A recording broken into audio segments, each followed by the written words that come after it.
Здрасти. Добър ден. Седнете. По какъв въпрос? Развод.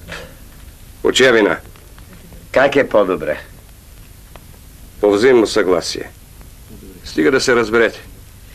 Не аз. Дъщеря ми трябва да се разведе. И двамата имат апартаменти и искат да ги задържат. Нищо нямат. Несъответствие характерите или той се оказа келеш? Много добро момче е.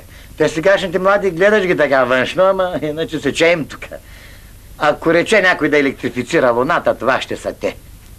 Слушайте, колегата Шулев ли ви изпраща? Той обича да си прави такива безвкусни шеги. Не, никакви шеги, аз говоря съвсем сериозно. И ви моля, ако може, всичко да свърши до една седмица. Толкова бързо и Господ не може да ги разведе. Но моля ви се, те след една седмица трябва да се оженят. Чакайте. Кой? Двамата. Много се обичат.